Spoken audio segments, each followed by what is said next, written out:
Hey all, it's Fair System here. Just going through how we sort of came to accept the system. Like, not not a perfect acceptance, but something of one. Um, Basically how front and normal life started to be somewhat accepting of that or a system. So, contextually, obviously, we'd start relatively early on, right? Basically, back when we first became a system, really, and one of the first people to be deliberately split off was Rain. Yeah, because it was important for the people doing the deliberate splitting that we didn't know we were a system, and that was Brain's role, basically. So when Z was split off and the foundation of their personality was laid down, those were deliberately molded to basically ensure that there was a level of control over the system, firstly, and most importantly, a level of control over memory formation and which memories would be created in a way that was accessible from the safety of the relative safety of normal life, and which ones would be more difficult to access, because having that was what was important. Which memories can easily be accessed, which memories which are important and useful to how life normally works for us. The safe bit of life. What do we need to know? Those go into one set of memories, and then the memories that are traumatic in any way or pertain to trauma, particularly beyond, the bits of trauma that were important to, because there were bits of trauma that were important to daily life, so those had to come through to front, but also not be recognised as traumatic, because, can't be seeing trauma when you want to keep all the trauma hidden, because if you see some trauma, you're likely to dig deeper, so it had to be seen as non-traumatic. So what it was effectively was an enhancement of a lot of systems' natural insomnia, especially more systems that are more traumagenic tend to a degree, have their traumatic memories hidden behind amnesia to a degree, right? That's a natural thing, but it was twisted and pushed much further than it would have been without the deliberate intervention of that, because it was critical to people doing the traumatizing that we never found out. So it was deliberate, and the way that got broken was, in many ways, a lot of luck, and it's quite possible we'd have ended up permanently hidden away behind trauma without that luck, and not have known anything even then, because even now, despite knowing what we know, Brain does maintain a high level of separation between, the high trauma and our daily normal life, because it's, in many ways, it's simply not safe for us to know that yet, right? We don't currently have the skills to handle all that, so it's kept hidden, which is annoying because it makes it harder to work through and deal with, but it's completely understandable in context. Brain has made it quite clear that that's going to be maintained, so we're not going to argue too much for that for now. So yeah, for a long time we existed as a pretty hidden system, right? We didn't know what systems were in any way, weren't allowed to question that, at least in our quote-unquote safe life, and that was deliberate in many ways, and we didn't even question the oddities of our life, right? Basically, we assumed that, oh yeah, everyone has arguments with their brain, because, of course everyone has arguments with their subconscious and makes decisions based on having full-blown debates with oneself. Which, sure, maybe people will like list pros and cons, but to make a decision, that tends to be a deliberate decision, rational decision to attempt to make a decision easier rather than a subconscious natural way of doing things. So that should have been a clue. But what did we well, yeah, we didn't know at that time. So we just wrote it off as the way things work naturally. Which of course isn't true, but there we are. I also, assumed that everyone's personality was formed in the way of, yeah, I just have multiple different personality states that I switch between depending on the company. Which, that's to some degree true for everyone, but not to the level we experience it. Because, yeah, we completely switch who we are depending on who we're around, because we had to, right? That was how we stayed safe and maintained a apparently untraumatized front, or the level of trauma that would be expected given what we were going through in certain circumstances. So, the pain that was from school stuff was mostly hidden at home, and the home trauma stuff was all hidden in school. Because it had to be, right? No one could know about both of those. So, yeah, we switched around who we were to a significant degree. Different people who'd gone through different things, and so had different coping mechanisms. And yeah, denial was, helped by a mixture of amnesia, which we wrote off as, oh yeah, just bad memory, because that's what everyone does. When they have amnesia and don't have another explanation for it, you write it off as just having a poor memory. So between the amnesia and the ability to completely switch person to somebody who effectively isn't actually significantly hurt at all by a particular set of issues because they've not gone through them, you end up with us, basically, in many ways. Someone who was able to maintain a safe, two apparently untraumatized persons for different circumstances. Wow, more than, and then also have all the traumatized people that were there to perform the roles that that our abusers wanted of them. So that was not fun, certainly, but yeah, that's how it was. And we assumed that the way we experienced life was normal because, apart from the poor memory, we assumed that the way we experienced life was normal because it had to be. There was no other explanation available to us. So, that's how we lived for a good long time.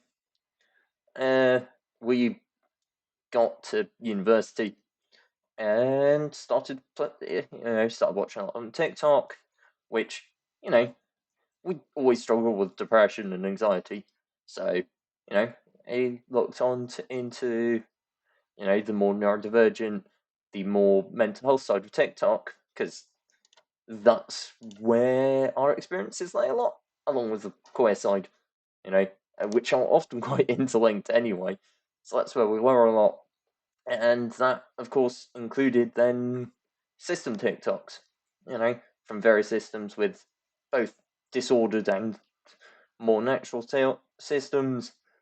And then at some point, pretty soon into figuring out about systems in any way and seeing them in any way, we quite quickly had that shut down and basically completely forgot entirely about our enjoyment and interest in TikTok in any way, shape, or form, and just put it behind us. We forgot what we were looking at on TikTok at all. We deleted the app.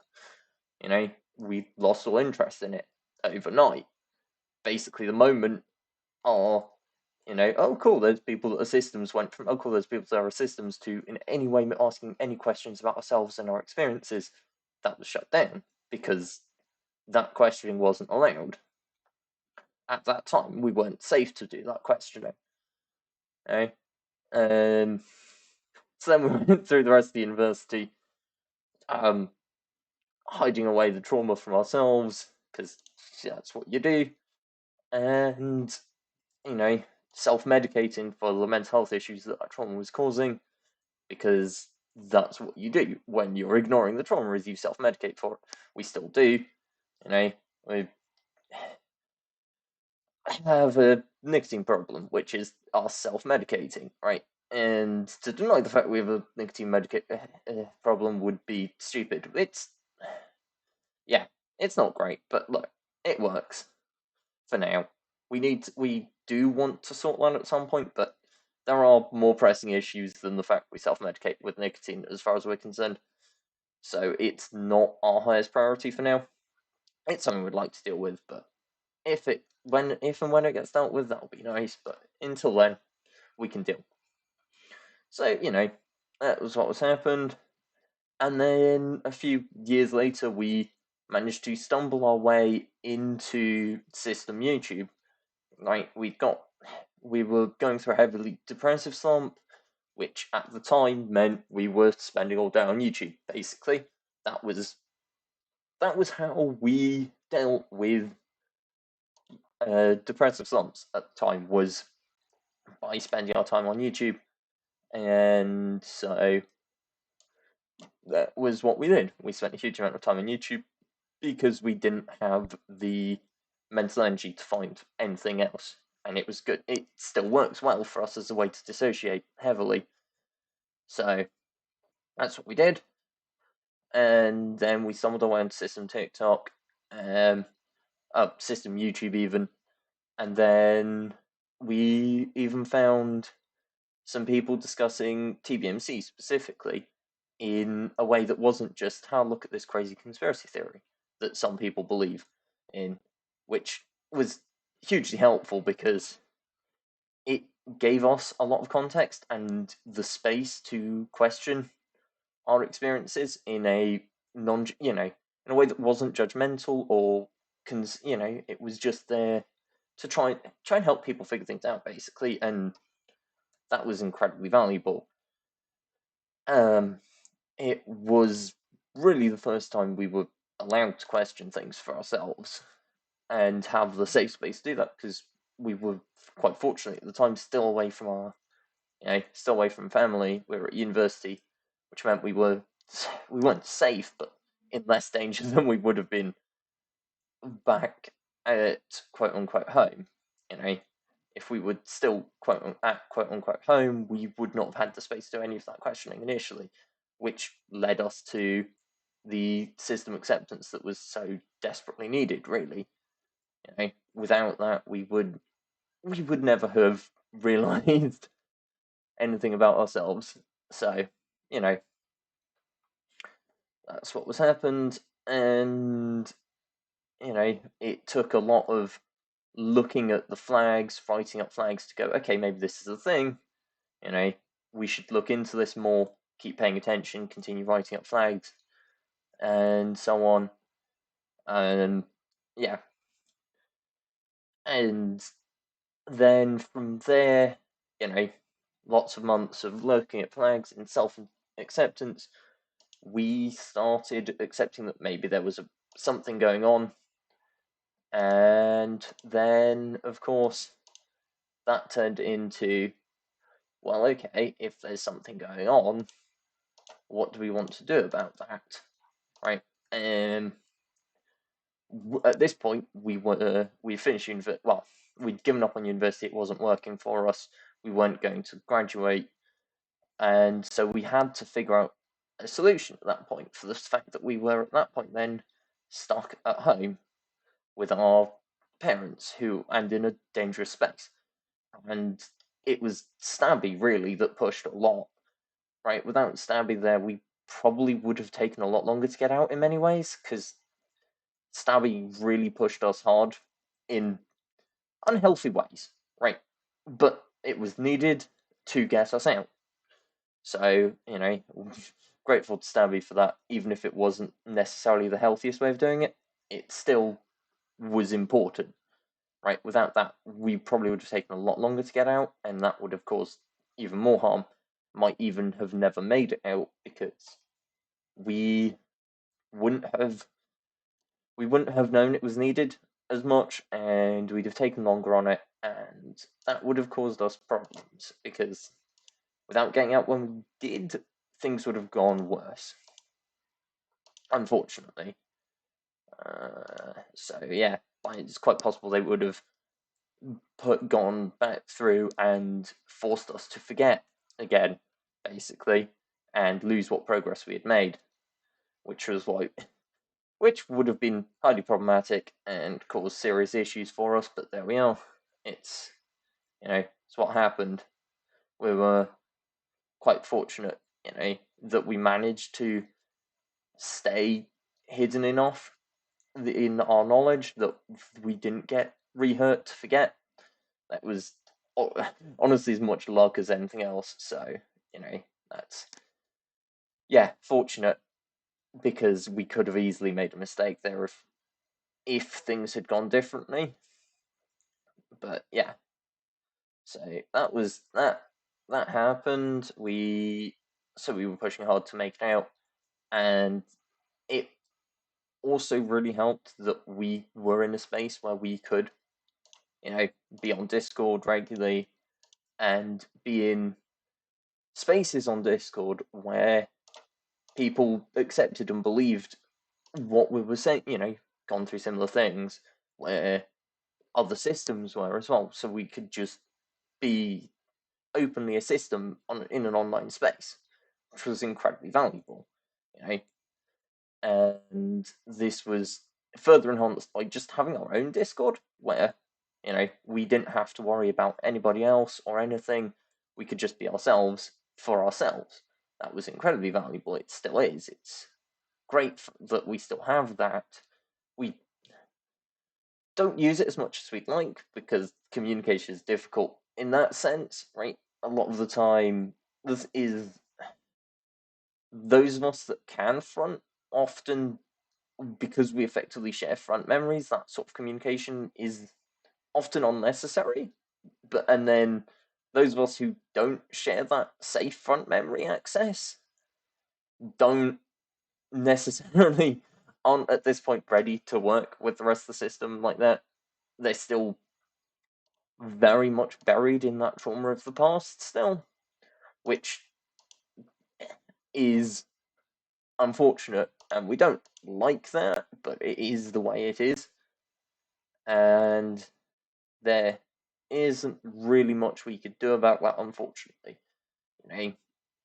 Like, sure, there potentially are things we could do, but that mostly involves working on communication, which means getting Brain on board in many ways, because with that extra level with the risk of increased instability that includes, because it's a stability risk, knowing more, and Brain is quite concerned, quite justifiably in many ways, about our stability.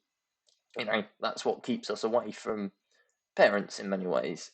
We wouldn't be out without that stability. We wouldn't be able to hold down the job we have without that stability. So it's justifiably something seen as quite valuable to the system, and so is held in quite high import to be maintained. And we don't necessarily disagree with that, as disagreeable as it is in many ways. It would be nice to be able to work on communication, but we can't. So there we are.